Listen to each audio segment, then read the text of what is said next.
Hello, good morning everyone. Welcome back to my YouTube channel. Today we have to discuss chapter 12 which is related to 12th class Consumer Protection Act. Firstly, we will discuss what is consumer protection. Consumer protection refers to protect the consumer against the unfair trade practices. कि consumer protection क्या है, जिसके अंदर consumers को means जो goods को consume कर रहा है, यूज़ कर रहा है, उसको अनफेयर ट्रेड प्रैक्टिसेस से बचाना। अनफेयर ट्रेड प्रैक्टिसेस क्या होती हैं? जो कंज्यूमर के हित में ना हो, मतलब उसके इंटरेस्ट के अकॉर्डिंग ना हो। जैसे एडल्ट्रेशन ऑफ कंज्यूमर गुड्स, की जो गुड्स कंज्यूमर द्वारा परचेज़ की जाती हैं उन गुड्स में किसी भी टाइप की मिलावट होना, poor quality of goods and services, या फिर कंज्यूमर को पुअर क्वालिटी की गुड्स या फिर सर्विसेज प्रोवाइड करवाया जाना। Short measure and underweight goods, कि गुड्स प्रोवाइड इस तरह से करवाया जाना कि लिखा तो उनके ऊपर वेट क्या हो, कंप्लीट हो। मान लो 200 ग्राम लिखा हुआ है, लेकिन वो जब उनको मीज़र किया जाता है वो तो 180 या फिर 170 शो होती हैं। तो ये जो हमारा प्रोसीजर कहलाता है वो क्या कहलाता है? शॉर्ट मीज़र और अंडरवेट ऑफ गुड्स, जिससे कंज्यूमर को क्या होगा? लॉस होगा। नेक्स्ट आता है क्रिएशन ऑफ आर्टिफिशियल स्केरसिटी, कि किसी भी गुड्स या सर्विसेज की स्केरसिटी शो करना, मीन्स कमी शो करना, कि मार्केट में वो अवेलेबल है पर कुछ टाइम के लिए प्राइस लो होने के कारण क्या करते हैं, प्रोड्यूसर उन प्रोडक्ट को रोक के रख लेते हैं और मार्केट में क्या दिखा देते हैं? स्केरसिटी दिखा देते हैं कि इस प्रोडक्ट की लैक चल रही है, और वेट करते हैं कि जब हाई प्राइस होगा तब कंज्यूमर को सेल किया जाएगा। इस टाइप की जो प्रैक्टिसेस हमारी कहलाती हैं वो क्या कहलाती हैं? Unfair trade practices. तो कंज्यूमर प्रोटेक्शन को हमने ऑल ओवर देखा कि कंज्यूमर को प्रोटेक्ट करना डिफरेंट अनफेयर ट्रेड प्रैक्टिसेस से, जैसे कि adulteration of goods, poor quality of goods and services, short measure and underweight of goods, creation of artificial scarcity. तो ये हमारा सारा था कंज्यूमर प्रोटेक्शन कैसे होता है और किस तरह से। Then we discuss what is consumer protection act 1986। Consumers को प्रोटेक्ट करने के लिए डिफरेंट एक्ट एप्लीकेबल किए गए हैं, जैसे कि कंज्यूमर प्रोटेक्शन एक्ट 1986। अभी रिसेंटली जो न्यू कंज्यूमर प्रोटेक्शन एक्ट आया, कंज्यूमर प्रोटेक्शन एक्ट 2019। तो कंज्यूमर प्रोटेक्शन एक्ट बनाया क्यों गया है? इसका मेन पर्पस क्या था कि कंज्यूमर को सेफ करना, मीन्स कंज्यूमर के लिए सेफ गार्ड के तरह काम करना, कि कंज्यूमर को किसी भी टाइप से हार्श ना किया जाए, प्रोड्यूसर के द्वारा किसी भी टाइप से कंज्यूमर को हार्श ना किया जाए, ना तो किसी टाइप की अनफेयर ट्रेड प्रैक्टिसेस परफॉर्म की जाए, ना अंडरवेट गुड्स दी जाए, ना किसी तरह की स्केरसिटी शो की जाए। इन सब को कम करने के लिए कंज्यूमर प्रोटेक्शन एक्ट काम करता है, कि कंज्यूमर को रीज़नेबल प्राइस पे प्रोडक्ट प्राप्त होते रहें, कंज्यूमर को किसी भी टाइप की मिलावटी अडल्ट्रेटेड प्रोडक्ट प्राप्त ना हो। तो ये सारे काम कौन करता है? हमारा कंज्यूमर प्रोटेक्शन एक्ट। उसके बाद हम देखते हैं provisions of consumer protection act, कि कंज्यूमर को प्रोटेक्ट करने के लिए जो कंज्यूमर प्रोटेक्शन एक्ट बनाया गया उसके अंदर हम कौन कौन से प्रोविजंस को इंक्लूड करके चलते हैं। फर्स्टली हम उसके अंदर डिस्कस करते हैं कि कंज्यूमर होता कौन है? Any person who by any goods for consideration, कि कोई भी वो पर्सन जो अपने कंसिडरेशन के लिए, अपने यूज़ के लिए गुड्स को परचेज़ करता है वो क्या कहलाता है? हमारा कंज्यूमर। जो कंज्यूम करने के लिए गुड्स परचेज करता है उसके लिए वो क्या करता है? पेमेंट करता है, या फिर किसी अदर फ्यूचर डेट पे पेमेंट करने का प्रोमिस करता है, वो हमारा क्या कहलाता है?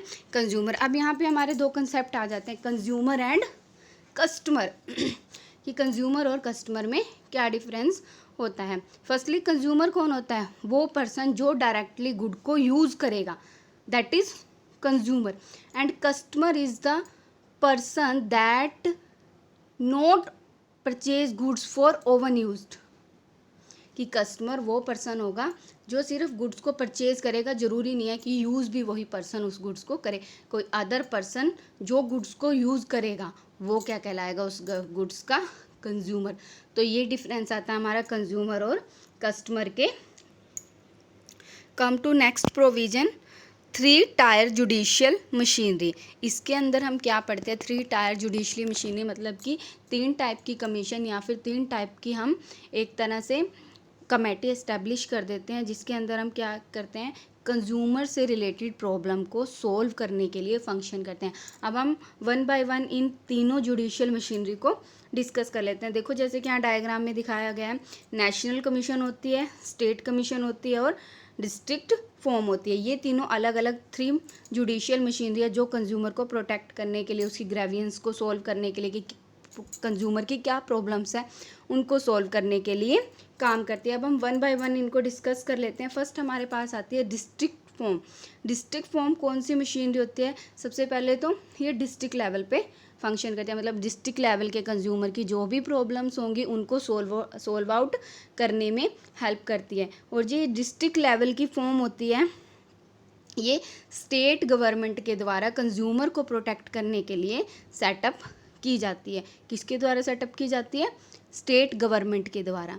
और जो डिस्ट्रिक्ट फॉर्म होता है, यहाँ पे कंज्यूमर की कंप्लेन जो होती हैं, कोई भी डिस्प्यूट हो गया, कोई भी ग्रेवियंस होगी कंज्यूमर्स की, वो 20 लाख रुपीज़ तक ही कंप्लेन को एक्सेप्ट करती है। मतलब जिन ग्रेवियंस की value, money value 20 lakh rupees में होगी, उसी लेवल तक की प्रॉब्लम्स को डिस्ट्रिक्ट फॉर्म में सोल्व आउट किया जाता है। अब डिस्ट्रिक्ट फॉर्म में कौन कौन जाके अपनी प्रॉब्लम रख सकता है, एक तो डायरेक्टली कंज्यूमर, जिसको प्रॉब्लम है वो अपनी डायरेक्टली प्रॉब्लम को जाके डिस्ट्रिक्ट फॉर्म के अंदर रख सकता है। दूसरा कौन आता है, दूसरा आता है हमारी consumer association, means group of consumer, कि जो कंज्यूमर को प्रोटेक्ट करने के लिए एसोसिएशन काम कर रही है, वो भी कंज्यूमर की प्रॉब्लम्स को जाके डिस्ट्रिक्ट फॉर्म के पास रख सकती है। तो यहाँ पे हमने फर्स्ट फॉर्म को डिस्कस कर लिया, district forum. Then second forum हमारी कौन सी आती है, स्टेट कमीशन। जो स्टेट कमीशन होती है हमारी, ये किसके द्वारा सेटअप की जाती है, ये भी स्टेट गवर्नमेंट के द्वारा सेटअप की जाती है। इस कमीशन का स्ट्रक्चर कैसा है, स्ट्रक्चर मीन्स कितने मेंबर इसके अंदर होते हैं। स्टेट कमीशन के अंदर मेनली 3 मेंबर्स होने बहुत ज़रूरी है। 3 मेंबर्स में से 1 member must be a lady, कि एक मेंबर लेडी होना बहुत ज़रूरी है। जो ये स्टेट कमीशन होते हैं, ये कितने लेवल तक की प्रॉब्लम्स को देखती है, ये देखती है 20 लाख एंड 1 करोड़ की, एक्सीडिंग 20 लाख की 20 लाख से ज़्यादा, अप टू 1 करोड़ 1 लाख तक की ग्रेवियंस को शो करती है, वो क्या कहलाती है, हमारी स्टेट कमीशन। आफ्टर दैट हमारे पास क्या आता है, नेशनल कमीशन। नेशनल कमीशन क्या कहती है, कौन कौन सी प्रॉब्लम्स को ये देखती है, ये देखती है एक्सीडिंग 1 करोड़ की, 1 करोड़ से ज़्यादा की जो भी प्रॉब्लम होंगी वो इसके अंदर सोल्व आउट की जाएंगी। इसकी कंपोजिशन कैसी है, मीन्स इसका स्ट्रक्चर कैसा है, इसके अंदर क्या होता है कि 5 मेंबर होने ज़रूरी हैं, जिसमें से 1 मस्ट बी अ लेडी, की एक मेंबर क्या होना चाहिए, लेडी होनी चाहिए। और नेशनल कमीशन को किसके द्वारा कंपोज किया जाता है, नेशनल जो कमीशन होती है वो सेंट्रल गवर्नमेंट के द्वारा अपॉइंट की जाती है। तो ये हमारी आ गई थी 3 टाइप की, district, state and national commission, जो हमारी 3 जुडिशियल मशीनरी वर्क करती हैं कंज्यूमर प्रोटेक्शन एक्ट के अंदर। आफ्टर दैट थर्ड पॉइंट हमारे पास प्रोविज़न का क्या आता है, कंप्लेंट डिस्पोजल पीरियड, कि कितने टाइम पीरियड में हम कंप्लेन कर सकते हैं। अगर कोई भी नॉर्मल सिचुएशन होगी तो 3 मंथ्स के अंदर अंदर हमें क्या करनी होगी, कंप्लेन पुटअप करनी होगी। अगर कोई स्पेशल सिचुएशन होती है कि जिस सिचुएशन से बाहर निकलना कंज्यूमर के लिए भी मुश्किल हो जाता है, तो वहाँ पे कंप्लेन का डिस्पोजेबल पीरियड क्या हो जाता है, 6 मंथ। देन फोर्थ पॉइंट हमारे पास क्या आता है, हु कैन फाइल कंप्लेन, कि कौन कौन है जो कंज्यूमर प्रोटेक्शन एक्ट 1986 या कंज्यूमर प्रोटेक्शन एक्ट 2019 के अंदर कंप्लेन फाइल कर सकता है। यहाँ पे हम पढ़ लेते हैं, अ कंज्यूमर, कि कंज्यूमर डायरेक्टली कर सकता है। Consumer association means group of people जो कंज्यूमर के वेलफेयर के लिए काम कर रही है। देन थर्ड आता है सेंट्रल गवर्नमेंट और स्टेट गवर्नमेंट, ये चारों पार्टीज़ क्या कर सकती हैं, कंप्लेन कर सकती है फाइल 3 जुडिशियल मशीनरी के पास regarding to consumer protection. After that हमारे पास नेक्स्ट टॉपिक आता है ग्राउंड फॉर कंप्लेन, कि कंप्लेन का बेस क्या होगा, किस किस बेस पे कंप्लेन की जा सकती है। फर्स्ट आता है हमारे साथ कोई अनफेयर ट्रेड प्रैक्टिसेस हो, या फिर हमें कोई डिफेक्टिव गुड्स प्रोवाइड करवाई जा रही हो, या फिर हमें जिस टाइप की सर्विसेज बोला गया था उस टाइप से डिफरेंट सर्विसेज प्रोवाइड करवाई जा रही हो, जैसे कि आफ्टर सेल सर्विसेज में कोई डिफरेंस आ जाता है। Then excessive charging of price, या फिर हमसे बहुत ज़्यादा किसी प्रोडक्ट का प्राइस चार्ज किया जा रहा है। तो इस टाइप की कंप्लेन को हम 3 जुडिशियल मशीनरी के पास रख सकते हैं। तो हमने यहाँ पे आज क्या डिस्कस किया, फर्स्टली कंज्यूमर प्रोटेक्शन होता क्या है, after that consumer protection act क्या है, उसके बाद हमने डिस्कस किया कि कंज्यूमर को प्रोटेक्ट करने के लिए कंज्यूमर प्रोटेक्शन एक्ट के अंदर कौन कौन से प्रोविज़न हमने ध्यान में रख के चलने हैं, कि उन प्रोविज़न्स का यूज़ करके हम कंज्यूमर प्रोटेक्शन रिसीव कर सकते हैं।